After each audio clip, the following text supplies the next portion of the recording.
स्थापकाय च धर्मस्य सर्वधर्मस्वरूपिणे अवतारवरिष्ठाय रामकृष्णाय ते नमः। यथाग्नेर्दाहिका शक्ति रामकृष्णे स्थिता हिया सर्वविद्यास्वरूपां तां शारदां प्रणमाम्यहम्।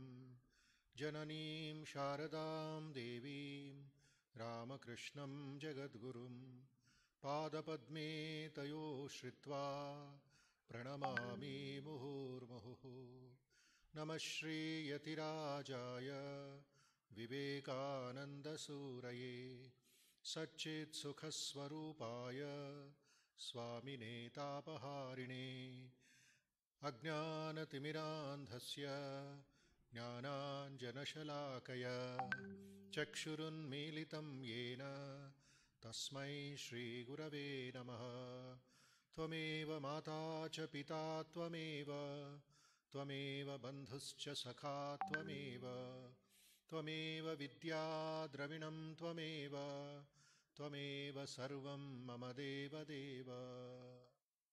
ॐ सहना भवतु सहनौ भुनक्तु सह वीर्यं करवावहै तेजस्विनावधीतमस्तु मा विद्विषावहै। ॐ शान्तिः शान्तिः शान्तिः। हरिः ॐ। तेजोऽसि तेजोमयि देहि वीर्यमसि वीर्यं मयि देहि बलमसि बलं मयि देहि ओजोऽसि ओजो मयि देहि मन्युरसि मन्युं मयि देहि సహోసి సహోమయి దేహి. ఇతరుల శ్రేయస్సు కోసరం, ఆరోగ్యము కోసరం, వారి సంతోషము, మంచి జీవితం కోసరం ప్రార్థన చేద్దాం. సర్వస్తరతు దుర్గాణి సర్వో భద్రాణి పశ్యతు సర్వసద్బుద్ధిమాప్నోతు సర్వసర్వత్ర నందతు సర్వే భవంతు సుఖినః సర్వే సంతు నిరామయాః సర్వే భద్రాణి పశ్యంతు మా కశ్చిద్ దుఃఖభాగ్ భవేత్.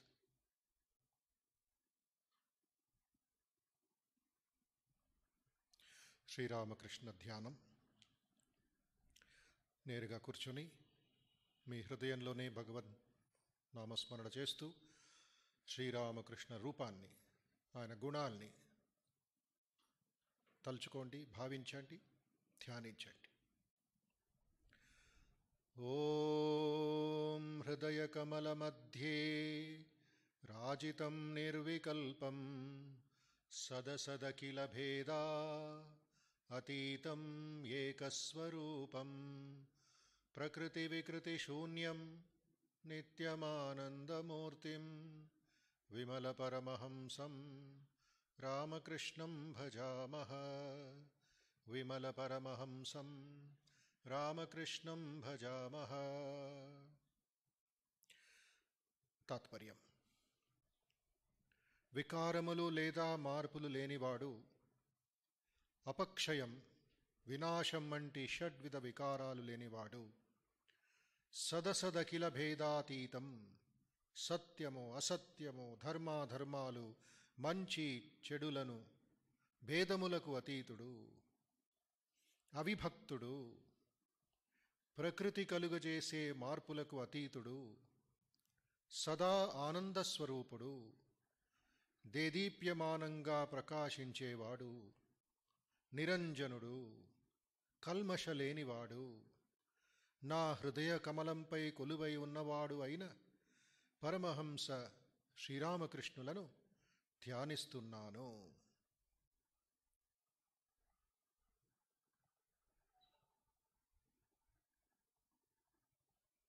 రెండవ శ్లోకం. నిరూపమమతి సూక్ష్మం నిష్ప్రపంచం నిరేహం గగన సదృశమీశం సర్వభూతాధివాసం త్రిగుణరహిత సచ్చిద్ బ్రహ్మరూపం వరేణ్యం విమల పరమహంసం రామకృష్ణం భజామః. విమలపరమహంసం రామకృష్ణం భజామః. అనుపమమేయుడు, అత్యంత సూక్ష్మవర్తనం కలవాడు, పరిశుద్ధుడు, భేదరహితుడు, కోరికలు లేనివాడు, ఆకాశం వలె విశాలమైనవాడు, విశ్వనాయకుడు, సకల జీవరాశులకు ఆశ్రయుడు, త్రిగుణాలకు అతీతమైనవాడు, సకల మానవాళి కోరదగిన సచ్చిదానంద స్వరూపుడు, నిరంజనుడు, కల్మషం లేనివాడు అయిన పరమహంస శ్రీరామకృష్ణులను ధ్యానిస్తున్నాను.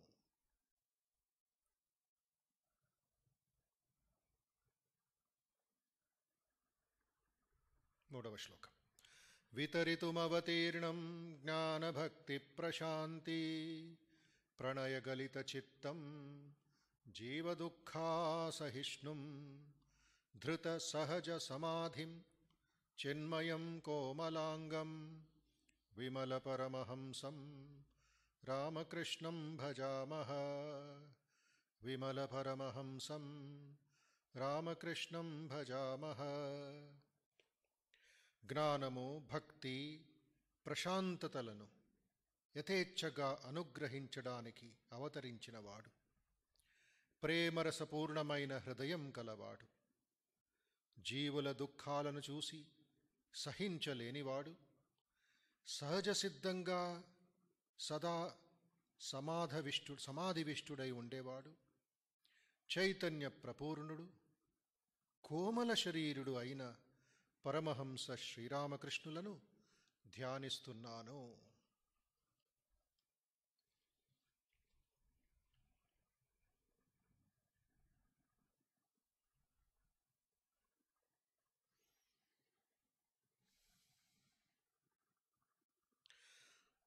శ్రీ శారదాదేవి అష్టకం నుండి మొదటి శ్లోకం మరియు తాత్పర్యం చదువుతాను. దయచేసి విని శారదామాత రూపం మీద ధ్యానం చేద్దాం.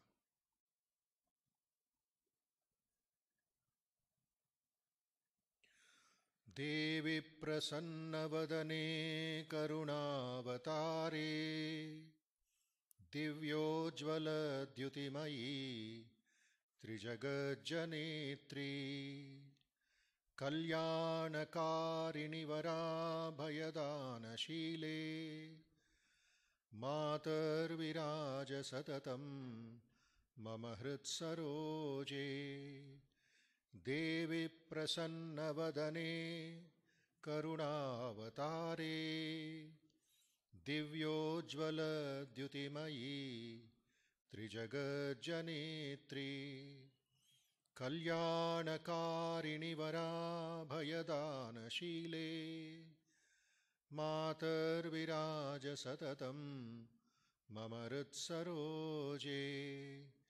మాతర్విరాజ సతతం మమ హృత్సరోజే. మాతర్విరాజ సతతం మమ హృత్సరోజే. ప్రశాంత మనోహర ముఖారవిందముగల ఓ శారదామ్మ, ఓ శారదాదేవి, మూర్తీభవించిన కరుణావతారమా, దివ్య ప్రకాశకాంతితో వెలుగొందుచు ముల్లోకాలను పాలించే జనని, సకల మానవాళికి వరాలను, రక్షణను ప్రసాదించి శుభాలను చేకూర్చే తల్లి, ఎల్లప్పుడూ నా హృదయ పద్మమునందు కొలువై ప్రకాశించవమ్మా. ఎల్లప్పుడూ నా హృదయ పద్మమునందు కొలువై ప్రకాశించవమ్మా.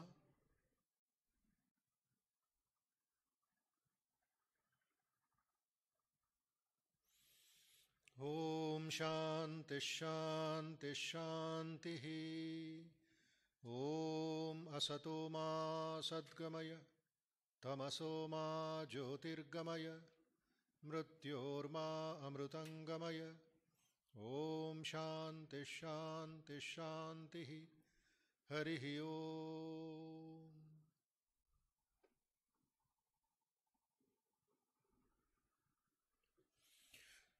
సర్వవ్యాపి సర్వోత్తముడు సర్వజ్ఞుడు నిత్యమానందమూర్తి అయిన భగవాన్ శ్రీరామకృష్ణ పాదపద్మాలకు సాష్టాంగ నమస్కారం చేస్తున్నామని భావించండి.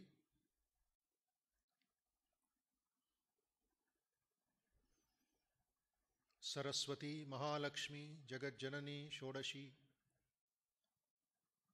శ్రీమాత శారదాదేవి పాదపద్మాలకు సాష్టాంగ నమస్కారం చేస్తున్నాం. అదే మనస్సుతో, అదే ఏకాగ్రతతో విశ్వేశ్వరుడు, వీరేశ్వరుడు, యుగాచార్యుడు, మూర్తమహేశ్వరుడు అయిన స్వామి వివేకానంద పాదపద్మాలకు మనం సాష్టాంగ నమస్కారం చేస్తున్నాం.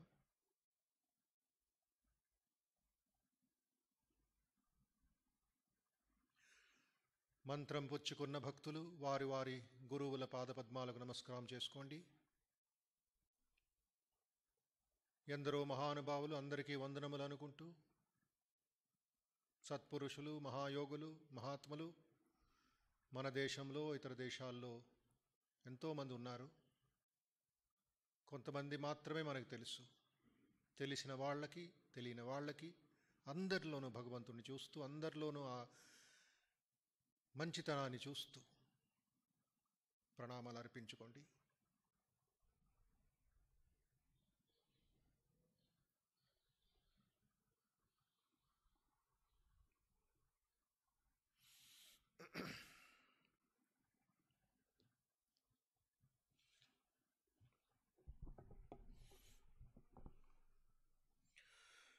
భగవద్గీత అధ్యయనం ప్రారంభిద్దాం. 9వ అధ్యాయం చదువుతున్నాం. గత 2 నెలల నుండి కొద్ది కొద్దిగా ఉండే సమయం అనుసరిస్తూ 9వ అధ్యాయంలో ఈరోజు 12వ శ్లోకము నుండి 16వ శ్లోకం వరకు పారాయణం చేద్దాం. 12 నుంచి 16 రాజవిద్య రాజగుహ్య యోగం. ఎవరింట్లో పుస్తకాలు ఉన్నాయో వారు మీ టేబుల్ మీద పుస్తకం పెట్టుకొని వింటూ మీరు కూడా పారాయణం చేయండి.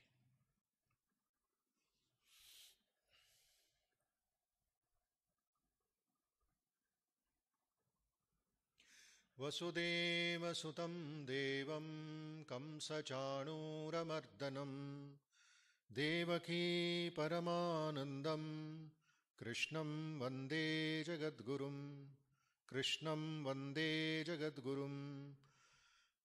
అథ 9వోऽధ్యాయః రాజవిద్యా రాజగుహ్యయోగः. శ్రీభగవానువాచ మోఘాశామోఘకర్మాణో మోఘజ్ఞానావిచేతసః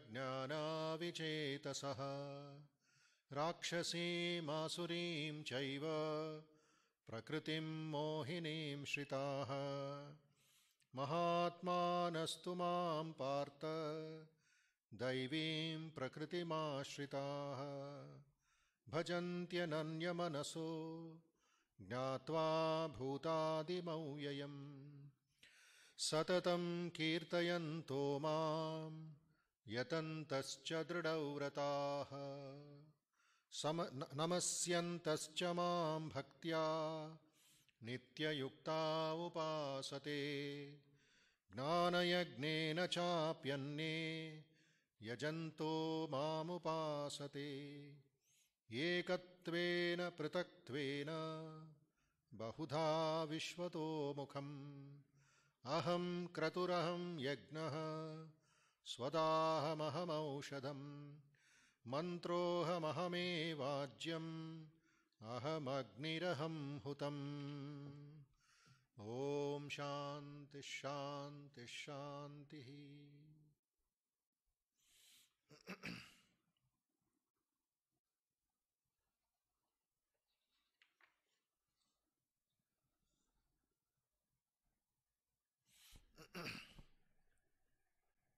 గత శనివారం 12వ అధ్యాయం కొంచెం అర్థం చేసుకోవడానికి ప్రయత్నించాం భగవద్ అనుగ్రహంతో. మళ్ళీ అక్కడి నుంచే ప్రారంభించి ముందుకు వెళదాం. 11వ శ్లోకం చాలా గంభీరమైంది.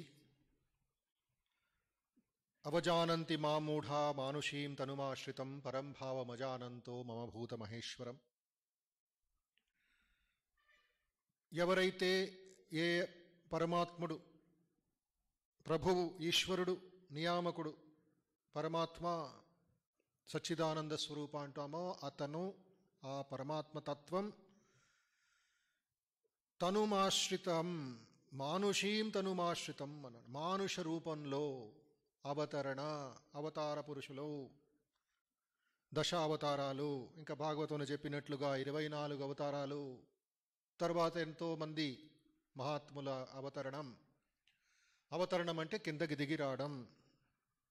భగవంతుడే కిందకి దిగి వస్తాడు. ఎందుకంటే మానవులందరినీ, మన బిడ్డలందరినీ, మనందరినీ పైకి తీసుకువెళ్ళడానికి.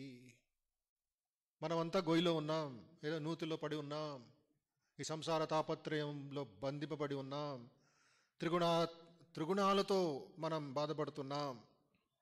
అలాంటి వాడిని కరుణించి ఆయన దిగి వస్తాడు. యదా యదా హి ధర్మస్య గ్లానిర్భవతి భారత అభ్యుత్థానమధర్మస్య తదాత్మానం సృజామ్యహం అన్నట్లుగా యుగ యుగాల్లోనూ వేరువేరే రూపాల్లో, వేరువేరే ప్రదేశాల్లో, వేరువేరే గుణాలతో ఆయన అవతరిస్తాడు. అయితే ఈ అహంకారం వల్ల, నిర్లక్ష్యం వల్ల ఆ పరమాత్ముణ్ణి, ఆ పరమాత్మ తత్వాన్ని మనం గుర్తించకుండా అవమానిస్తాం. ఎన్నో ఉదాహరణ చూశాం. శిశుపాలుడి కథ మనకందరికీ తెలుసు భాగవతంలో, దుర్యోధనుడి కథ మనకు తెలుసు మహాభారతంలో, కంసుడి కథ తెలుసు, రావణుడి కథ తెలుసు.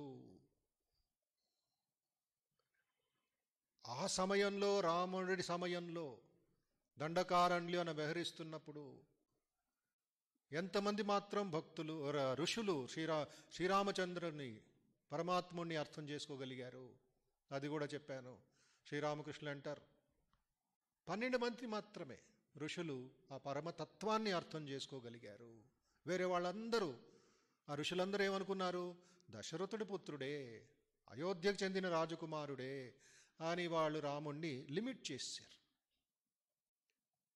ఆ సచ్చిదానంద స్వరూపం, ఈ టైం, కాజ్ అండ్ స్పేస్, దేశకాల నిమిత్త దీంట్లో పడి ఆ పరమాత్మతత్వమే మానుష రూపంలో వ్యవహరిస్తున్నప్పుడు మనం కూడా అతను మనలాగే ఉన్నాడులే, మనలాగే తింటున్నాడులే, మనలాగే నివసిస్తున్నాడే అని మనం ఆయనతో పాటు తిరుగుతూ ఉంటాం, ఆయన గొప్పతనం అర్థం చేసుకోకుండా.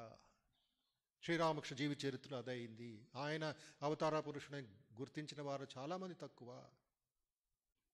అందుకే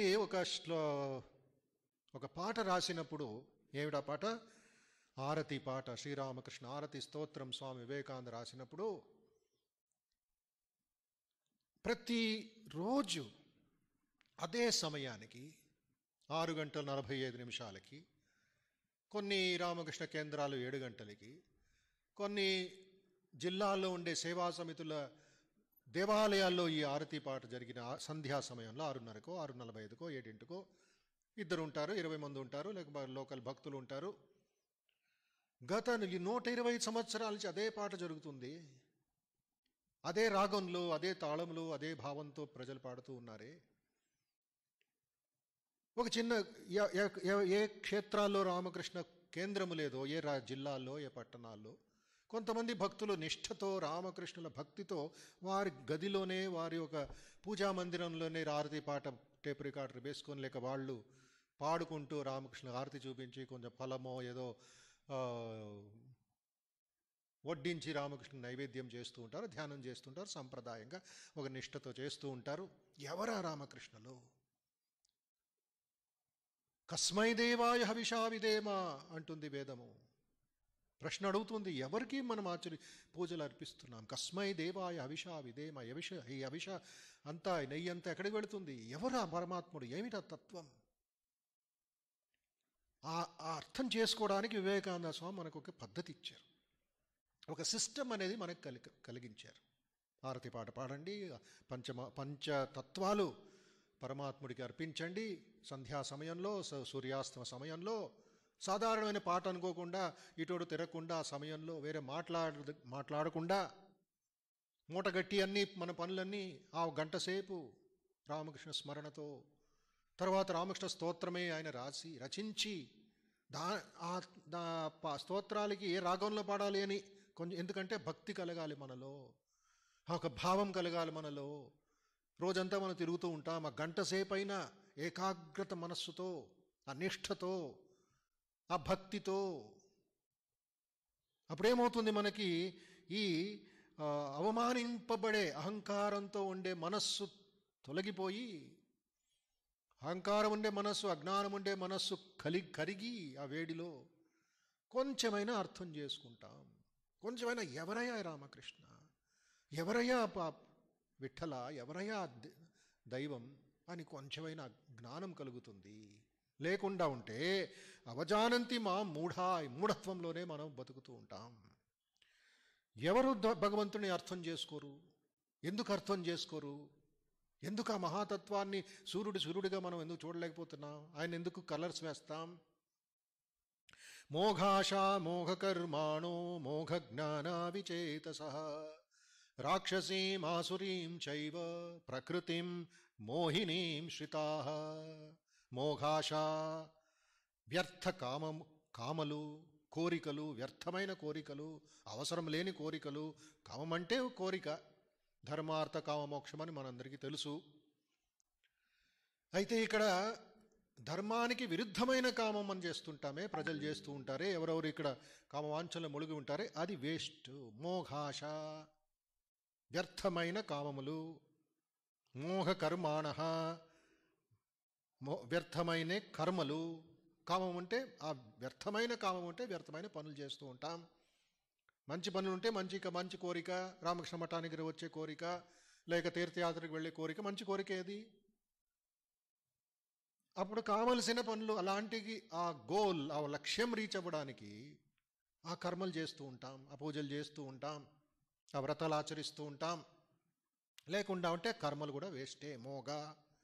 తరువాత మోఘ జ్ఞాన నిష్ఫల జ్ఞానులు. ఆ జ్ఞానం కూడా మంచిదైనప్పటికీను, జ్ఞానం బై ఇట్ సెల్ఫ్ పవర్, శక్తి ఉన్నప్పటికీను ఇక్కడ వేస్ట్ నాలెడ్జ్. లాభం లేదు ఆ నాలెడ్జ్తో. మనందరి ఇన్ఫర్మేషన్ పెట్టుకొని ఉంటాం మనం బుర్రలో, దానివల్ల తలనొప్పి, స్ట్రెస్సు, టెన్షను, యాంగ్జైటీ, వ్యర్థమైన జ్ఞానం, ఇన్ఫర్మేషన్, న్యూస్ పేపర్ చదువుతూ, టీవీలు చూస్తూ, ఇది చేస్తూ, వీళ్ళతో మాట్లాడి వాళ్ళతో మాట్లాడి ఆ నాలెడ్జ్ అంతా ఊరికనే ఒక వెయిట్ అంతే. దాని ఒక ఇది ఉంటుంది, వాల్యూలెస్ అని. అందుకే శ్రీకృష్ణుడు 3వ శ్లోకం 2వ అధ్యాయంలో అర్జునుడి చంపదెబ్బలు వాయించి కొట్టి పారేశాడు. విసిరి పారేయి అన్నాడు. క్లైబ్యమాస్పగమ పార్థ నైతత్వైపబద్ధ్యతే క్షుద్రం హృదయ దౌర్బల్యం త్యక్త్వా. త్యజించు హృదయ దౌర్బల్యాన్ని. వేస్ట్ అది. నువ్వు చెప్పిన మాటలు దేనికి వాల్యూ లేదు. అది కూడా నాలెడ్జే. అయితే ఆ నాలెడ్జ్ ఏమీ లాభం లేదు. శ్రీరామపురం అన్నట్లుగా ఎవరో ఇద్దరు మిత్రులు మామిడి తోటకు వెళ్ళి మామిడి పండ్లు తిండామని వెళితే, ఒకటి పుస్తకం నోట్బుక్ తీసుకొని లెక్క పెడుతున్నాడు, ఎన్ని ఆకులు ఉన్నాయి, ఎన్ని కొమ్మలు ఉన్నాయి, ఎన్ని వెరైటీ మామిడి పళ్ళు ఉన్నాయి.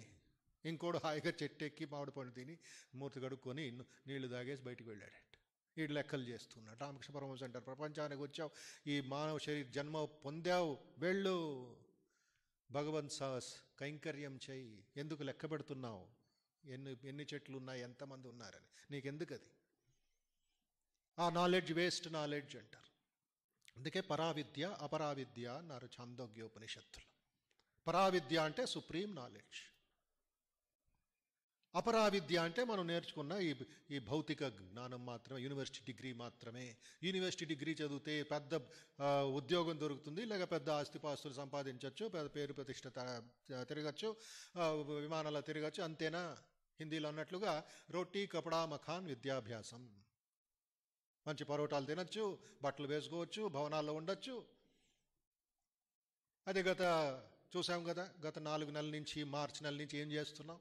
అందరూ ముక్కు మూసుకొని, కళ్ళు మూసుకొని, నోరు మూసుకొని కూర్చోను. ఏం చేస్తాం? వ్యర్థం, అంతా వ్యర్థమే, అంతా వేస్టే. నామస్మరణ ఒకటే మిగులుతుంది. అంతకాలే చ మామేవ స్మరన్ ముక్త్వా కలేవరం. శరీరం పడిపోయే లోపల కొంచెమైనా నామస్మరణ చేయి, జపం చేయి, బ్రేళ్ళు ఇచ్చారు భగవంతుడు, జపమాలు ఇచ్చాడు, జపం చేయి కాసేపు. ఒకసారి రెండుసార్లు కాదు, లెక్క పెట్టుకో. నిష్ఠ, భక్తి, శ్రద్ధ ఒక లక్ష్యం పెట్టుకో నాయన.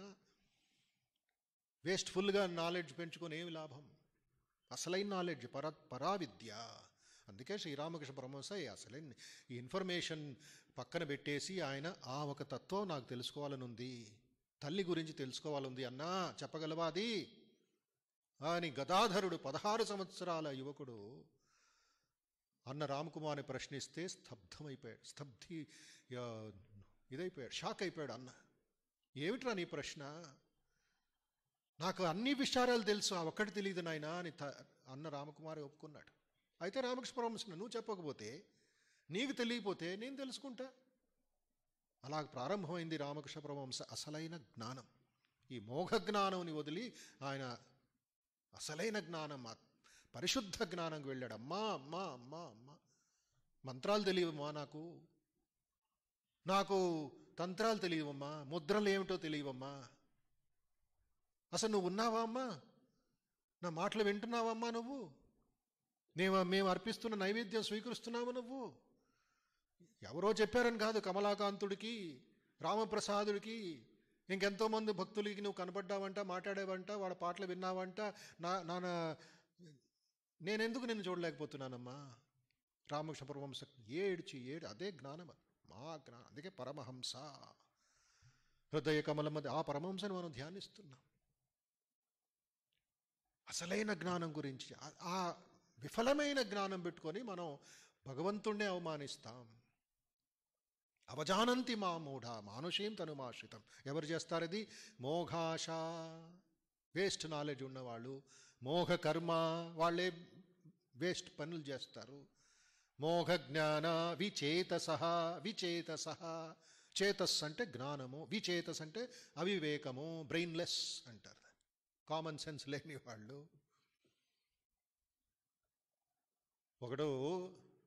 ఒక రాయిని గురువుగారు ఇచ్చారండి, దీని రాయి గురించి ఏమి చెప్పలేదు. దీని విలువ, మార్కెట్ విలువ ఎంత ఉందో తెలుసుకొనిరా అని శిష్యుడికి ఇచ్చారంట.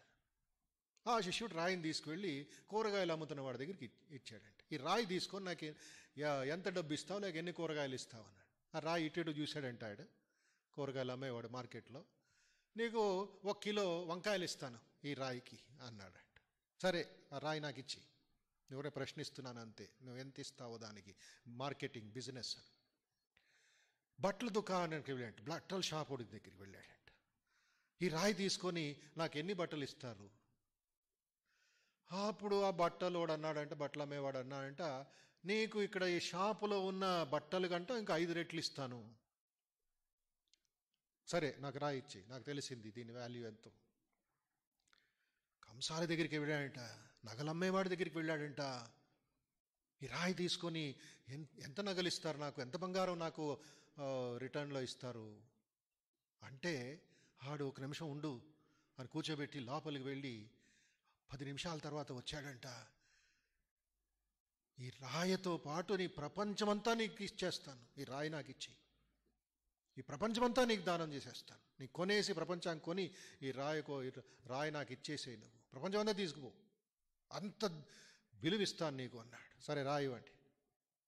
వీడికేమీ తెలియలే రాయి గురించి. ఒక్కొక్కళ్ళు దాని విలువ పెంచుకొని వెళ్ళిపోతున్నారు. తర్వాత గురువుగారి దగ్గరికి వెళ్ళి అడిగాడంట, గురువుగారు ఏమిటిది? కూరగాయలు అమ్మేవాడు 1 కిలో వంకాయలు అన్నాడు, బట్టలు అమ్మేవాడు ఈ షాపు కంటే 5 రెట్లు బట్టలు నీకు ఇచ్చేస్తాను, ఈ రాయి నాకు ఇచ్చే అన్నాడు. ఈ నగలు అమ్మేవాడి దగ్గరికి వెళితే ఈ మార్కెట్ అంతా నీకు ఇచ్చేస్తానయ్యా, ప్రపంచమంతా నీకు కొని ఇచ్చేస్తానయ్యా, రాయికి నాకు ఇవ్వయ్యా అంటే, ఏమిటి సార్ ఇది? ఈ రాయి ఏమిటి చెప్పండి, నాకు కొంచెం జ్ఞానం ఇవ్వండి, జ్ఞాన బోధన చేయండి అంటే, నాయనా ఈ రాయి వజ్రం, ఈ రాయి వజ్రం. వారి మనోభావాల వల్ల, వారి తత్వం, వారి అలవాట్లు బట్టి ఈ రాయి యొక్క విలువని వారు గుర్తించగలిగారు. కూరగాయలు అమ్మేవాడికి ఆ రాయి ఒక ఆర్డినరీ రాయే, సాధారణమైన రాయి, అదేదో తూకం పెట్టుకోవడానికి ఉపయోగించుకుంటాడు. ఇంకోడు కొంచెం రాయి ఒక స్మూత్నెస్, రాయి మంచితనం చూసి కొంచెం ఎక్స్ట్రా బట్టలు ఇచ్చాడు. అసలైన వాడు ఎవరు కనుక్కున్నాడో రాయి వాల్యూ గురించి? నగలమ్మేవాడే, జ్యువెలర్స్. వాడికి తెలిసిపోయింది ఇది వజ్రం. ఇది ఆ భావం శ్రీరామేశ్వరము చెప్తారు. ఎవరు అర్థం చేసుకోగలరా జగజ్జనని? మోఘాశ మోఘకర్మాణో మోఘజ్ఞాన విచేతస. వారందరికి బ్రెయిన్ పోయింది, అసలైనది ఇది పోయింది. అది తరువాత రాక్షసీం ఆసురీం చయేవ ప్రకృతిం మోహినీం శ్రితాః. 3 ముఖ్యమైన గుణాలు బోధిస్తున్నాడు. నెగటివ్ పర్సనాలిటీ, అనుకూలమైన పర్సనాలిటీ కాదు, వ్యతిరేకమైన పర్సనాలిటీ. ఒకటి రాక్షసీ గుణమున్నవాళ్ళు, రెండవది ఆసురీ గుణమున్నవాళ్ళు, మూడవది మోహినీం గుణం ఉన్నవాళ్ళు. ఎవరు రాక్షసులు? శాడిస్టులు అంటారు ఇంగ్లీష్లో. శాడిస్టులు. ఇతరులు నొప్పి చూసి వీరికి ఎంత ఆనందం అంట. గుచ్చుతూ ఉంటారంట, నొక్కుతూ ఉంటారంట, వాళ్ళని అవమానిస్తూ ఉంటారంట. వాడికి చాలా ఆనందం. వాళ్ళ బాధ కలుగుతూ ఉంటే శాడిస్టులు. ఇంకా ఆనందం, ఇంకా వాళ్ళకి అవమానించడం. Putting salt over the wound అంటారు. అసలే బాధపడుతున్నాడు, వీళ్ళు ఉప్పేస్తాడు దాని మీద, కారం వేస్తాడు దాని మీద. రాక్షసీ మాసురీ మోహిని, ట్రిప్లెట్స్. కవల పిల్లలు కూడా కాదు, ట్రిప్లెట్స్ పుడతారు. ఆ గుణం అలా కలుగుతుంది. అది ఒకళ్ళలోనే ఈ 3 గుణాలు ఉండొచ్చు, ట్రిప్లెట్స్. రాక్షసీ మాసురీ మోహిని. ఈ రాక్షసీ ప్రవృత్తి ఉన్న వాళ్ళు ఏం చేస్తారు? శాడిస్ట్ లాగా బిహేవ్ చేస్తారు. ప్రయోజనం ఏముండదు వాళ్ళకి. దీనికి ఇంకొక పదం ఉపయోగిస్తారు సైకాలజీలో, భర్తృహరి గారు ఉపయోగించారు ఇది. ఏ సమాజానికి వెళ్ళినా, మీరు ఆఫ్రికాకి వెళ్ళండి, మీరు ఆదిలాబాద్కి వెళ్ళండి, లేక హైదరాబాద్లో ఉండండి, లేక ఢిల్లీకి వెళ్ళండి, లేక మీరు అమెరికాకి వెళ్ళండి, ఏ సమాజం, మానవ సమాజంలో ఉండే వాళ్ళకి భర్తృహరి గారు నీతి శతకములో ఒక అద్భుతమైన శ్లోకం వర్ణిస్తారు. ఏమిటది? 4 రకాల ప్రజలు మనోభావంతో ఉంటారంట. మనం ఇంపర్సనల్గా సమాజాన్ని అబ్జర్వ్ చేస్తూ ఉండాలి. అది మన సమస్య ఏమిటంటే, మనం పార్టిసిపేట్ చేస్తూ ఉంటాం, మునిగిపోతూ ఉంటాం, వాళ్ళతో పాటు మనం డ్యాన్స్ చేస్తూ ఉంటాం. అయితే విజ్ఞాని ఏం చేస్తాడు? బయటకు వచ్చి కొంచెం వీక్షిస్తాడు. ఏం జరుగుతుంది అసలు సొసైటీలో? అబ్జర్వింగ్ చేయాలి, వీక్షించాలి కొంచెం. అప్పుడే మనకి కొంచెం జ్ఞానోదయం అయ్యేది, కొంచెం మెచ్యూరిటీ వచ్చేది, కొంచెం వివేకం కలిగేది. మొట్టమొదటి కేటగిరీ వాళ్ళు సత్పురుషులు అంటారు. ఏకే సత్పురుషా పరార్థఘటకాః స్వార్థాన్ పరిత్యజ్యయే అంటారు భర్తృహరి గారు. వాడి స్వార్థాన్ని త్యజిస్తూ, వాళ్ళ శరీరమంతా పరోపకారార్థం ఇదం శరీరం అనుకుంటున్న వాళ్ళు సత్పురుషులు. లాస్ట్ డే వరకు, చివరి రోజు వరకు ఇతరుల కోసం ప్రార్థన చేస్తూ ఉంటారు, ఇతరుల కోసం సేవ చేస్తూ ఉంటారు.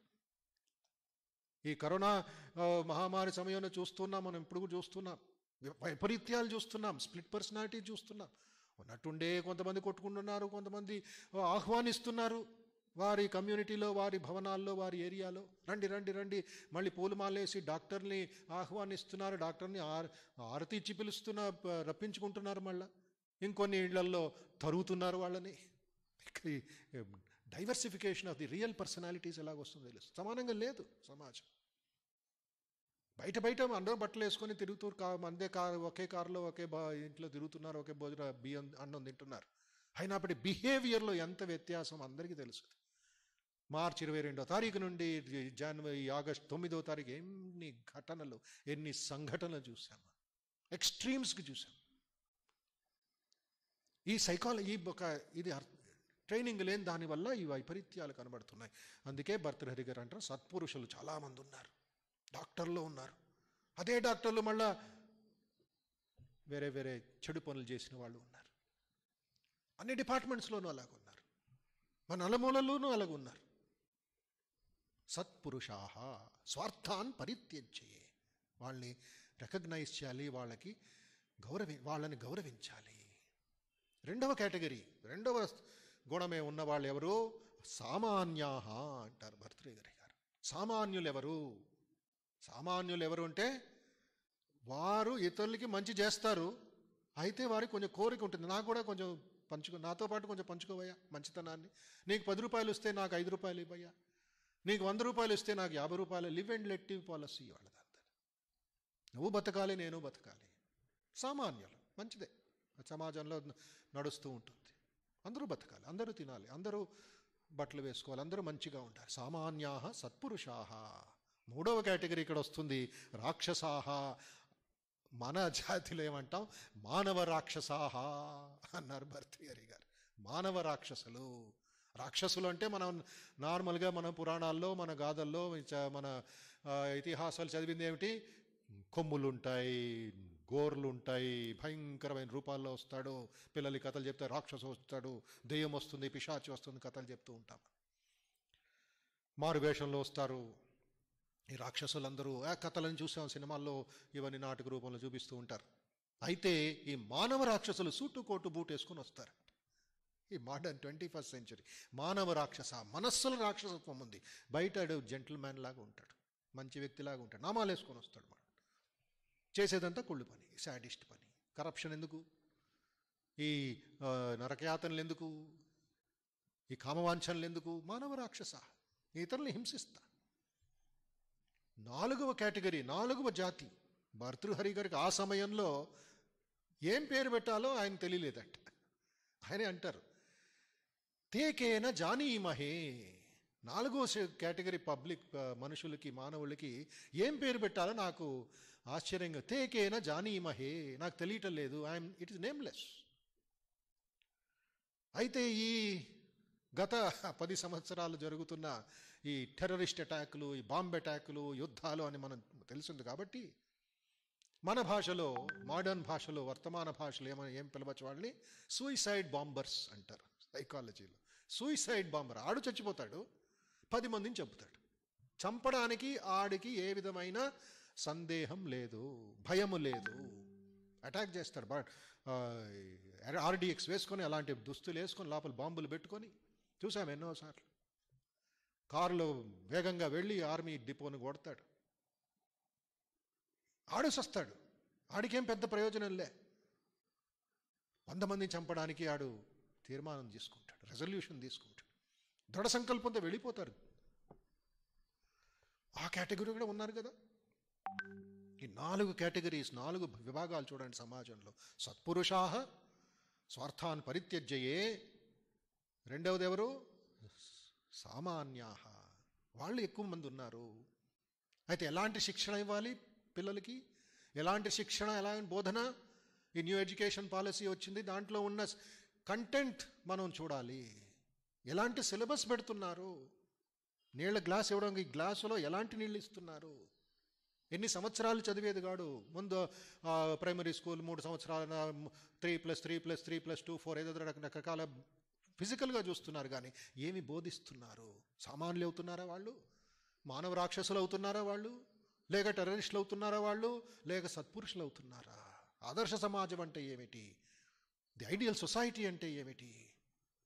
ఎలాంటి రాక్షసం తయారు చేస్తున్నాం? అందుకే స్వామి రంగనాథాంజీ గారి పుస్తకం ఒకటి ఉంది, enlightened citizenship and our democracy అనే ఆంగ్ల ఉపన్యాసం ఉంది స్వామి రంగనాథాంజీ గారిది. అందరూ చదవవలసింది. మా పబ్లికేషన్ డిపార్ట్మెంట్ దొరుకుతుంది పుస్తకాల్లో, ప్రతి ఒక్కళ్ళు చదవాల్సిందే. ఆ అవసరం ఉంది. అది enlightened citizenship, not just a voting citizen అంటారు. కేవలం ఓటు వేసేసి తర్వాత నీ పనులను చూసుకుంటావా? లేదు. నాగరికుడు, జాగృతమైన నాగరికుడు. అందుకే వివేకానంద కోరింది ఉత్తిష్టత జాగ్రత్త, ఉత్తిష్టత జాగ్రత్త. ఆత్మభావంతో కూర్చోవాలి ఐఏఎస్ ఆఫీసర్, ఆత్మభావంతో కూర్చోవాలి ఒక పోలీస్ ఆఫీసర్, ఆత్మభావంతో ఒక ఉపాధ్యాయుడు క్లాస్ రూమ్లోకి వెళ్ళాలి, ఆత్మభావంతో తల్లిదండ్రులు పిల్లలకి మదాలస లాంటి బోధనలు ఉపదేశించాలి. భువనేశ్వరి దేవి ఏ విధంగా వివేకానందకు బోధించిందో అలాంటి బోధనలు కలగాలి క్లాస్ రూమ్లో కానీ, ఇళ్లల్లో కానీ. నిన్న పేపర్ చదువుతూ ఉంటే, లేక న్యూస్ చూస్తూ ఉంటే విన్నాను, ఒక పోలీస్ ఆఫీసర్ గారు చెప్తున్నారు, ఏదో గ్రామంలో సిద్దిపేట దగ్గర లేక కామారెడ్డి దగ్గర ఒక అబ్బాయి మధ్యాహ్నం భోజనం చేసుకొని, అమ్మ తలనొప్పిగా ఉంది, కొంచెం అలసిపోయాను, నీ ఒళ్ళో పడుకుంటాను అని అమ్మ ఒళ్ళో పడుకున్నాడంట. 6 గంటల సేపు తర్వాత కళ్ళు కూడా తెరవలేదాడు, అమ్మ ఒడిలోనే చచ్చిపోయాడు. హార్ట్ అటాక్ వచ్చింది. ఎన్ని సంవత్సరాలు ఆడికి? 16 సంవత్సరాలు.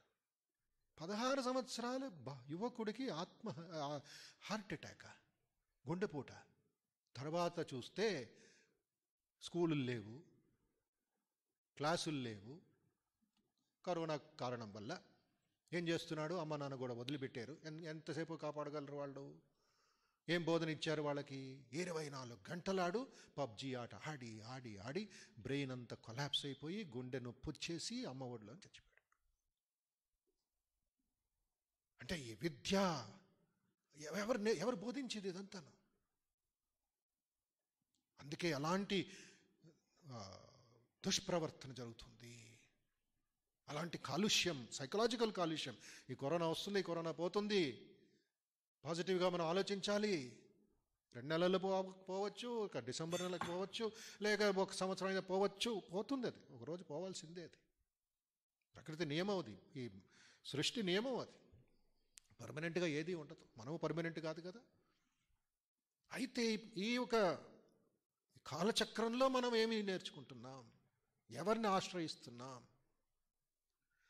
రాక్షసీం ఆసురీం ప్రకృతిం మోహినీం శ్రితా. మోహినీం అంటే ఈ అట్రాక్షన్, ఈ అబ్సెషన్ ఉందే, అది డేంజర్. ఆట ఆడేది డేంజర్ కాదు. అది లేకుండా ఉండగలవా?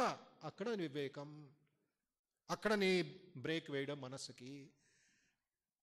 కారులో కానీ, సైకిల్లో కానీ, మీ బైక్లో కానీ బ్రేక్ అనేది లేదా? బ్రేక్ లేకుండా ఉంటే మోహిని వలలో, ఆ మాయ వలలో పడ్డావు. ఎవరిని పట్టుకున్నారు? ఈ శాడిస్టులు అంటాం, లేక వాళ్ళు క్రైమ్స్ చేస్తూ ఉంటారు. ఆసురీం ప్రకృతిం, ఆసురీం అంటే రజస్సు ఎక్కువ వాళ్ళకి పర్సంటేజ్ ఉంటుంది. ఆ రజస్సు ఒక గుణం ఎక్కువ వాళ్ళలో ప్రవర్తిస్తూ ఉంటుంది. రాక్షసీంలో తామసిక గుణం, ఆసురీ గుణం ఉన్నవాళ్ళు అంటే రజోగుణానికి లోబడిన వాళ్ళు. మోహిని అంటే తమో గుణంతో నిండిన వాడు. తమస్సు రజస్సు కలిగితే మోహం కలుగుతుంది, ఒక విధమైన అట్రాక్షన్ కలుగుతుంది. వేరే వాళ్ళని అనుభవించాలి, ఆ వస్తువుని చూడడం కాదు, వస్తువే నాకు కావాలి అనడం కాదు. ఇక్కడ వస్తువు ఉంది, ఇక్కడ ఈ వాచ్ ఉంది నా దగ్గర, కనబడుతుంది నాకు. వాచ్ పని ఏమిటి? నా మనసు ఏం చెప్తుంది? ఇప్పుడు 6 గంటల 30 నిమిషాలు అవుతుంది అని చెప్తుంది. ఈ వాచ్ పని అది చూపిస్తుంది. అయితే మోహం ఉండేవాడు ఈ వాచే నేను తీసుకువెళ్ళిపోతా అంటాడు. ఈ వాచ్ని ఉపయోగించుకోడు, నేనే వాచ్ అంటాడు. మోహం మోహం మోహం. ఈ సమాజం మోహం వెలకాను. కామ క్రోధ లోభ మోహ. ఈ క్రోధంతో మోహం క్రియేట్ అవుతుంది. ధ్యాయతో విషయాన్ పుంసః సంగస్తేషూపజాయతే సంగాత్ సంజాయతే కామః కామాత్ క్రోధోభిజాయతే. 2వ అధ్యాయం సాంఖ్యయోగం, స్థితప్రజ్ఞ లక్షణం. దాంట్లో శ్రీకృష్ణుడు బోధిస్తున్నాడు అర్జునుడి ద్వారా మనందరికీ. ఎక్కడ ఏమవుతుందగా, కామం ద్వారా క్రోధము, క్రోధం ద్వారా మోహము, మోహం ద్వారా బుద్ధినాశం, బుద్ధినాశం ద్వారా ప్రణశ్యతి, జీవితమే నాశనం అయిపోయింది. ఇక్కడ ఈ రాక్షసీ మాసురి ప్రవృత్తి వాళ్ళ నైజం అయిపోయింది, వాళ్ళ గుణం అయిపోయింది అంటారు. మనస్సులో, మైండ్ మేనేజ్మెంట్లో ఏం చెప్తారంటే, ఒక తేలు బావిలో పడిందంట. తేలు బావిలో పడితే అది రక్షించుకోలేక విటవిటా కొట్టుకుంటుందంట, విలవిలా కొట్టుకుంటుంది. నీళ్లు అన్ని చోట్ల నీళ్లే. ఒక కప్ప అటు వెళుతుందంట. కప్ప, ఈ తేలుగారు అడిగారంట, కప్పగారు నన్ను కొంచెం ఒడ్డుకు తీసుకువెళ్ళండి. కప్ప తన నైజం ఏమిటి? కప్ప నైజం ఏమిటి? సేవ చేయడం. సరే, నా వెనక్కి కూర్చో, నా వీపు మీద కూర్చో, నేను బయటికి తీసుకువెళతా. ఈ తేలుగారు కప్పగారు వీపు మీద కూర్చున్నారంట. కప్ప అలాగే ఈదుకుంటూ ముందుకు పడుతుందంట. ఇంకొంచెం దూరం అయితే తేలు కుట్టిందంట. కప్పను కుట్టింది. కప్ప అడిగింది, ఎందుకు కుడుతున్నావు? ఏం పర్లేదు, ఏమనుకోవద్దు, అది నా నైజం అంతే, ఏమనుకోవద్దు. సరే అని చెప్పి ఇంకొంచెం 2 అడుగులు ముందు వెళితే ఇంకోసారి కుట్టిందంట. ఏంటి, ఇందాక చెప్పా కదా ఎందుకు కుడుతున్నావు నన్ను? ఏమనుకోవద్దు, ఏం అవ్వలేదు, నీకేం పర్లేదు, కొంచెం, అది నా నైజం అంతే అని తేలుగారు చెప్పిందంట. కప్ప అందంట, నీ నైజం కొట్టడం అంతే, నా నైజం ఏమిటో నేను చూపిస్తా అని మళ్ళీ నీళ్ళల్లో దూకిందంట. ఇలాగా ఎవరి నైజం వదలలేకపోతే, మార్చుకోకపోతే దెబ్బలు పడతాయి. యాటిట్యూడ్నల్ చేంజ్ అంటారు, మైండ్ సెట్ చేంజ్ అంటారు. మార్చుకోవాలండి కొన్ని. వివేకానంద స్వామి అంటారు ఇక్కడ, సత్యం అనేది సమాజానికి వంగకూడదు. ఎప్పుడైతే సత్యం సమాజానికి వంగిందో అది అసత్యం అవుతుంది, అది కరప్షన్ అవుతుంది, బ్లాక్ మార్కెటింగ్ అవుతుంది, రోగాల ఇవి పెరుగుతాయి. Truth will not pay homage to any society ancient or modern అంటారు స్వామి వివేకానంద. అద్భుతమైన మాట ఇది. జ్ఞానయోగ ఉపన్యాసాల్లో ఆయన బోధిస్తారు Vivekananda. Truth will not pay homage to any society ancient or modern. వర్తమాన సమాజమో ఎప్పుడో జరిగిన 5 సంవత్సరాల సమాజమో, సత్యం మీద నిలబడే సమాజమే అసలైన సమాజం. మనం ఇంతవరకు బతికున్నాం, ఇంతవరకు జీవిస్తున్నామంటే సత్పురుషులు ఉన్నారు కాబట్టి. వారి త్యాగమే మన లాభం, మన ఆనందం. ఎక్కడో రక్షిస్తున్నారు ఆ బార్డర్స్లో, కష్టపడుతున్నారు పాపం సముద్ర తీరాల్లో. రైతులు బాధపడుతున్నారు మన కోసరం, మనం ఇక్కడ ఫుడ్ వేస్ట్ చేస్తాం. Truth will not pay homage to any society ancient or modern. Society has to pay homage to truth or die అనే పదం ఉపయోగిస్తారు వివేకానంద స్వామి. ఆ సొసైటీ అవసరం లేదు, నాకు ఉండడం అవసరం, లెట్ ఇట్ డై. కొత్త సమాజాన్ని సృష్టిద్దాం which can cooperate with the society. సూర్యుడికి మనము నమస్కారం చేస్తామా, సూర్య నమస్కారం చేస్తామా, లేదా సూర్యుడు మనకు నమస్కారం చేస్తున్నారా? మనం విఐపీస్ అని. సూర్యుడి ఎనర్జీని మనం ఉపయోగిస్తున్నాం కదా, సోలార్ ప్యానెల్స్ పెట్టి సోలార్ ఎనర్జీ అంటున్నాం కదా. సూర్య భగవానుడికి నమస్కారం చేస్తున్నాం కదా. ఆదిత్యాయ నమః, భాస్కరాయ నమః. ప్రతిరోజు సూర్య నమస్కారం చేయవలసిందే. ఆ ఆదిత్యుడిని, ఆ భాస్కరుని తేజస్వి రూపాన్ని చూడవలసిందే. ఆ కిరణాలు మన శరీరంలోకి వెళ్ళాలి. సన్ బాత్ అంటారు. విటమిన్ డి శరీరం కొంచెం సూర్యుడి వైపు తిప్పుకోవాలి. Truth will not pay homage to any society ancient or modern. Society has to pay homage to truth or die అంటారు. మోఘాష మోగకర్మాణో మోగజ్ఞాన విచేతస. అలాంటి ఒక భగవంతుడే నిందించేశారు. శిశుపాలుడికి ఎన్ని డిస్కౌంట్ ఇచ్చాడు భగవంతుడు? 100 సార్లు. కంసుడికి ఎంత డిస్కౌంట్ ఇచ్చాడు? రావణాసురుడికి ఎంత ఇది చేసి, హిరణ్యకశిపుడికి ఎంత ఫ్రీడమ్ ఇచ్చాడు?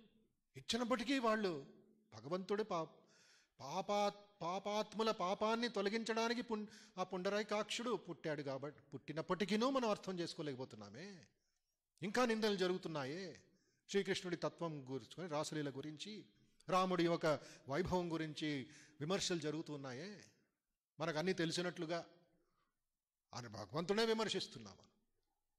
శ్రీరామకృష్ణుడు కూడా విమర్శిస్తూ ఉంటారు కొంతమంది. ఆ సమయంలోనే, శ్రీరామకృష్ణ జీవిస్తున్న సమయంలో పిచ్చివాడు ఒక పూజారి యువకుల మనస్సును చెడగొడుతున్నాడు అని కలకత్తా ప్రజలు శ్రీరామకృష్ణ పరమహంసని విమర్శించారు. సంఘటనలు ఉన్నాయి, చదువుతున్నారు మీరు, చదవాలి. అవజానంతి మా మూఢ మానుషీం తనుమాశ్రితం. అందుకే పోతన గారు అంటారంట, పోతన భాగవతంలో, ఈ పుండరీకాక్షుడు మన పాపాలని తొలగించడానికి పుణ్యాత్ముడు పుట్టాడే, అయితే మన పాపం వల్ల ఆ పరమాత్ముడినే మనం పాపి అన్నాం. శమంతకమణి దొంగతనం చేశావు, వెన్న దొంగ, ఈ దొంగ, ఆ దొంగ అన్నావు శ్రీకృష్ణుడిని, రాముణ్ణి, శ్రీరామకృష్ణుడిని. ఆ అహంకార భావంతో ఉండే వరకు మనం ఏమీ చేయలేము. మనం ఈ సంసార చక్రంలో మళ్ళీ ఇదైపోతాం, పిండి అయిపోతాం. జాగ్రత్త వహించాలి. అయితే ఇక్కడ ఒక ప్రశ్న, ఇంకెవరు అర్థం చేసుకోలేరా భగవంతుణ్ణి? ఇంకంతేనా మన కథ? ఇంకేమైనా ఉందా? ఇంకేమైనా మార్గం ఉందా? ఇంకెవరైనా ఉన్నారా మన సమాజంలో నలుమూలలు? ఎతకాలా? పెద్ద గడ్డి మావులో సూదిని ఎదుగుతున్నట్లు మనం ఎతకాలా? లేదు. నెక్స్ట్ శ్లోకం చూద్దాం. 13వ శ్లోకం ఏం నేర్పిస్తూ మనందరికీను, మహాత్మానస్తు మాం పార్థ దైవీం ప్రకృతిమాశ్రితాః భజంత్యనన్యమనసో జ్ఞాత్వా భూతాదిమవ్యయం. ఎంత అద్భుతంగా, ఎంత చక్కగా గోరుముద్ద తినిపిస్తున్నాడు దేవుడు, ఆ పరమాత్ముడు. ఒకవైపు నెగటివ్ పర్సనాలిటీ, ఇంకోవైపు పాజిటివ్ పర్సనాలిటీ గురించి చెప్తున్నారు. మహాత్మానస్తు, మహాత్ములకి ఆపోజిట్ ఎవరండి? విపరీతం ఎవరండి? ఆపోజిట్ ఎవరండి? అల్పాత్మన. మహాత్మాన అల్పాత్మన. అల్ప అంటే చిన్న మనసు ఉన్నవాళ్ళు. ఒక కప్పకి, రామకృష్ణ చెప్తారు, కప్పకి ₹1 నాణ్యం దొరికిందంట. పొంగిపోయింది అది అహంకారంతో. నేను ఎంత గొప్పవాడిని, నేనెంత గొప్పవాడిని అని ₹1 తీసుకువెళ్ళి తన గొయ్యిలో పెట్టుకుందంట. ప్రతి ఒక్క జంతు వెళుతుంటే, ఏయ్ జాగ్రత్త, ఇటువైపు రావద్దు, నా దగ్గర ₹1 ఉంది అని సెల్ఫ్ ప్రొక్లమేషన్ చేస్తుంది, అడ్వర్టైజ్మెంట్ చేస్తుందంట కప్ప. ఒకరోజు కొన్ని ఏనుగుల గుంపు ఆ అడవిలో వెళుతూ ఉంటే అటువైపు ఒక్క ఏనుగు కాలు ఈ కప్పగారి గొయ్యి మీద, ఇల్లు మీద వెళ్ళిందంట, దాటి వెళ్ళిందంట. కప్పకి ఎంత కోపం వచ్చేసిందంటే శ్రీరామకృష్ణ అంటారు, వెళ్ళి ఏనుగుని తన్నిందంట. కప్ప ఏనుగుని తండవా అంటే ఏనుగుని అంటుందంట, నేను ఇక్కడ ఉన్నాను, నా ఇల్లు మీద నువ్వు వెళ్తావా, పక్కకు వెళ్ళలేవో. ఏనుక్కి కప్పు ఉందో లేదో తన ఎగ్జిస్టెన్సే తెలియదు ఏనుక్కి. ఒక కాలిలా పెడితే అది పచ్చడైపోద్ది ఆ కప్ప. అలాంటి కప్పకి ₹1 దొరికితే ఎంత పొగరు, ఎంత అహంకారం, శ్రీరామకృష్ణ అంటారు. అలాగ మన మనస్సులో ఆ అహంకారం అనేది, లేక ఈ కామం అనేది, క్రోధం అనేది ఒక్క లేశమాత్రం ఉన్నప్పటికీ మనం పొంగిపోతూ ఉంటాం, మనమే అన్ని చేస్తున్నాం అనుకుంటాం. అయితే మహాత్ములు ఏం చేస్తారు? సత్పురుషులు, సత్పురుషాః పరార్థ ఘటకాః స్వార్థాన్ పరిత్యజ్యయే, స్వార్థమంతా వదిలేసే మహాత్ములు అయిపోతారు వాళ్ళు. వాళ్ళ వికాసం పొందుతారు, విశాలమైపోతారు. శరీరం లిమిటెడ్గా ఉంటుంది. శరీరం 5 అడుగులే, 6 అడుగులే, లేక 50 కిలోలే, 100 కిలోలే. మాంసం ముద్దే, మనలాగి శరీరమే వాళ్ళది. అయితే వారి ఆత్మ మహాత్మా, రాక్షసీం మహాత్మా, ఆసురీం సత్పురుషాః. ఇలాగ మనం కొంచెం అరేంజ్మెంట్ చేసుకొని మనం ఏ లెవెల్లో ఉన్నాం మనం తెలుసుకోవాలి. ఇదే సెల్ఫ్ ఎనాలిసిస్ అంటారు. దీన్నే స్వాధ్యాయం అన్నారు పతంజలి గారు. స్వాధ్యాయం ప్రతిరోజు చేయాలి. మనం రాక్షసీ ప్రవృత్తితో ఉన్నామా, ఈ మహాత్మా ప్రవృత్తితో ఉన్నామా, ఆసురీ ప్రవృత్తితో ఉన్నామా, లేక సేవా ప్రవృత్తితో ఉన్నామా, మనం భక్తులమా, లేక మనం మోహంతో మునిగిపోతున్నామా, కొంచెం విమర్శించు, సెల్ఫ్ అనాలిసిస్ చేసుకోవాలి. నిందించకూడదు. నిందిస్తే ఏమవుతుంది? డిప్రెషన్లోకి వెళ్ళిపోతాం. అయ్యో నేనేమి చేయలేనే, అయ్యో నేను పాపిష్టుని, అయ్యో నేను పుణ్యానికి ఏమీ లేదు, భక్తి లేదు నాకు. నో, దానికి ఫుల్ స్టాప్. వేదాంతంలో దీనికి అవకాశమే లేదు, స్థానమే లేదు, నిందనకి స్థానమే లేదు. ప్రతి ఒక్కరికి అవకాశం ఉంది. Never say no, never say I cannot, for you are infinite అంటారు స్వామి వివేకానంద. ఎప్పుడు నో అని చెప్పకండి, ప్రయత్నించండి. ఈ టేబుల్ని అక్కడ తీసుకువెళ్ళగలవా? ప్రయత్నిస్తాను. నేను సాధ్యం కాదండి, అది లాభండి. ప్రయత్నిస్తాను, తోస్తాను, ఇంకోటి సహాయం తీసుకుంటాను. ఇక కెమెరా ఆపరేట్ చేయగలవా? నాకేం తెలుసండి, లేదు, ప్రయత్నిస్తాను.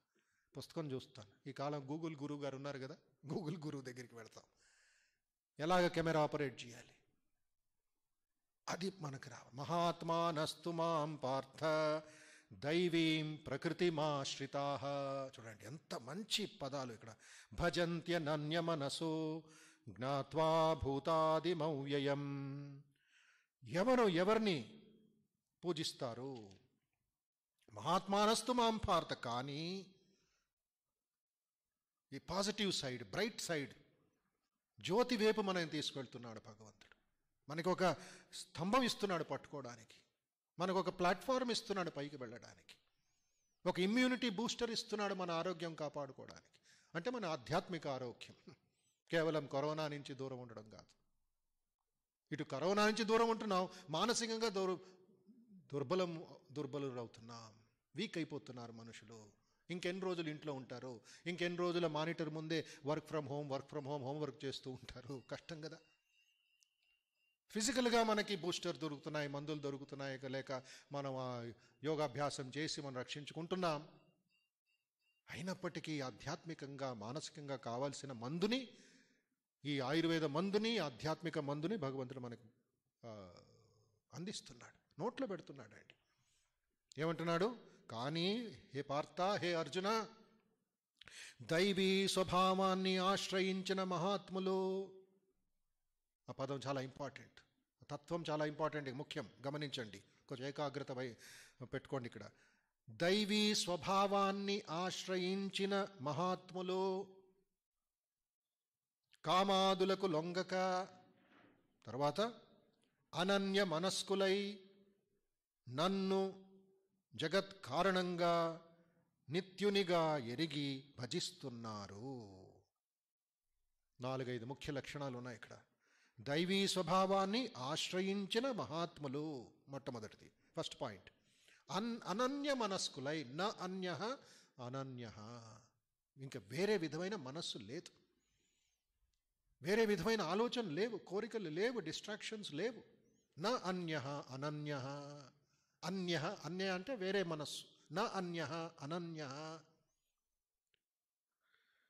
అనన్య మనస్సు అంటే నాకంటే వేరుగా ఏమీ లేదని తలుస్తూ, ఒక లైట్ హౌస్ లాగా ఆ మార్గం, ఆ కంపాస్, ఉత్తరమేబే కనబడుతూ ఉంటుంది ఎప్పుడు. ఆ కంపాస్ లాగా మనస్సు ఉండాలి, అయస్కాంతం లాంటి మనస్సు భగవంతుడి దగ్గర పెట్టాలి అని అర్థం. నన్ను జగత్ కారణంగా నిత్యునిగా ఎరిగి భజిస్తున్నారు. చూడండి అక్కడ ఏమిటిది, జ్ఞాత్వా, చాలా ముఖ్యమైన పదం అక్కడ. తెలుసుకోవాలి, తెలుసుకుంటున్నారు. వాళ్ళు ఎందుకు తెలుసుకుంటున్నారు? మహాత్ముల లక్షణం ఉంది కాబట్టి. ఎలాగ మహాత్ముల లక్షణం వాడికి లభించింది? వారికి ఏ విధమైన మనస్సు లేదు, భగవంతుడు తప్ప, దేవుడు తప్ప. ఒకడు శారదామాత జీవిత చరిత్రలో అద్భుతమైన ఒక సంఘటన జరిగింది. ఒకడు తాగుబోతు, పద్మ వినోద్ అని తాగుబోతు. రోజంతా తాగేవాడు, సాయంత్రం తాగేవాడు, రాత్రి అప్పుడప్పుడు తాగేవాడు.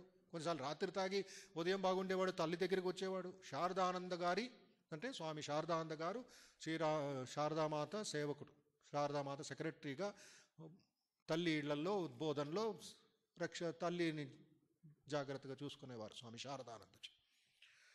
శారదానందజీ గారి దోస్త్ ఆయన, శారదానంద గారి మిత్రుడు ఆయన.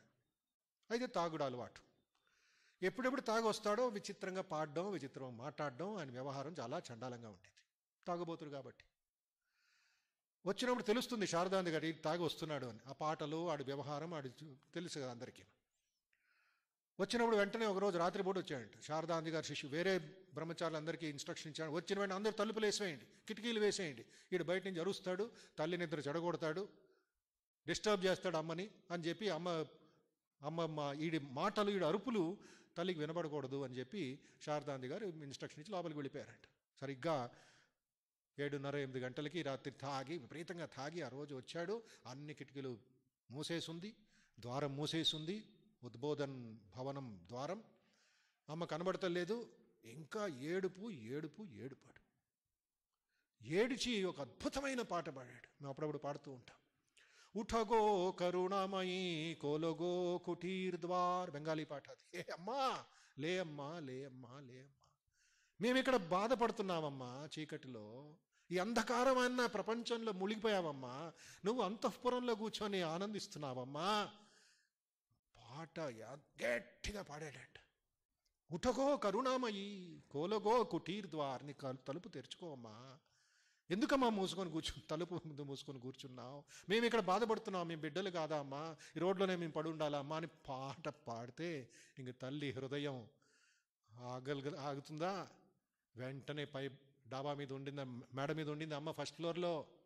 పాట వినింది. ఉఠగో కరుణామయీ కొలగో కుటీర్దో అని పెద్ద పాట అది. మెల్లిగా శారదానికి చెప్పకుండా అమ్మ తన ముఖంని, ఆ కరుణా రూపాన్ని తలుపు కిటికీలు తెరిచి చూపించిందట. దర్శనమిచ్చింది పద్మ వినోద్కి. రోడ్లోనే ఆడు విలవిలా తిరుగుతూ తిరుగుతూ సాష్టాంగ నమస్కారం చేశాడట ఆ మురికిలోనే. ఆ ఆనంద బాష్పాలతో మళ్ళా అలాగ పాడుకుంటూ ఇంకొక పాట పాడుతూ శారదాంజీ గారిని ఎక్కిరిస్తూ, నువ్వు ఎంత కాపాడినా కరుణామయి అమ్మ దర్శనమిచ్చింది నాయన అని ఇంకొక బెంగాలీ పాట పాడి శారదాంజీ గారి గది దగ్గరికి వెళ్ళి గట్టిగా పాడి వెళ్ళిపోయాడంట, కొంచెం ఎక్కిరించడానికి. నువ్వేమో బంధించావమ్మని, అమ్మ నాకు కరుణామూర్తి దర్శనమిచ్చింది అని చెప్పి. చూడండి, మహాత్మాన అనన్య భక్తి ఉంటే వైకుంఠ ద్వారాలు తెరుచుకుంటాయి. స్వర్గద్వారం అపావృతం. భద్రాచల రామదాసు గారిని రామచంద్రుడు రక్షించలేదా? ఎన్ని సంఘటనలు ఉన్నాయి, ఎన్ని సంఘటనలు. వివేకానంద స్వామి జీవిత చరిత్ర చదివిన ఎన్ని సంఘటనలు. రామకృష్ణ పరమహంస స్వయంగా ఆయన రక్షించలేదా? రామచంద్రమూర్తి వివేకానంద స్వామిని రక్షించలేదా? ఉత్తర భారతంలో వెళ్తున్నప్పుడు అలాంటి ఎన్నో సంగతులు ఉన్నాయి. అనన్య భక్తి ఉండే వాళ్ళకి ఇవన్నీ కలుగుతాయి. జ్ఞానం కలుగుతుంది, ఆ భక్తి కలుగుతుంది, ఆశీర్వాదం కలుగుతుంది అని 13వ శ్లోకం మనం అర్థం చేసుకోవడం ప్రయత్నిద్దాం. ఇంకొన్ని విషయాలతో వచ్చే శనివారం వరకు ఆగాలి. 11వ తారీఖు శ్రీకృష్ణ జన్మాష్టమి. ఒక సూచన, ఈ లైవ్ స్ట్రీమింగ్ చూస్తున్న వాళ్ళందరికీను ఉదయం 8 గంటల నుండి 11 గంటల వరకు సంపూర్ణమైన భగవద్గీత పారాయణం ఉంటుంది. ఎవరికి ప్రవేశం లేదు. మీరు మీ భవనాల్లో ఉండి, మీ ఇళ్లలో ఉండి ఇది చూసుకోవాలి, వినాలి, మీ పారాయణం చేసుకోవచ్చు. సాయంత్రం 6:30కి ఆరతి, తర్వాత విశేష పూజ భజనలు 8:15 వరకు ఉంటుంది. ఇవన్నీ లైవ్ స్ట్రీమింగ్ మూలకంగా మీ అందరికీ మీ గృహంలోనే కృష్ణ పూజ చేసుకుంటూ ప్రార్థన చేయండి. ఓం శాంతి శాంతి శాంతి. హరి ఓం తత్సత్. శ్రీరామకృష్ణార్పణమస్తు. లోకా సమస్తా సుఖినో భవంతు.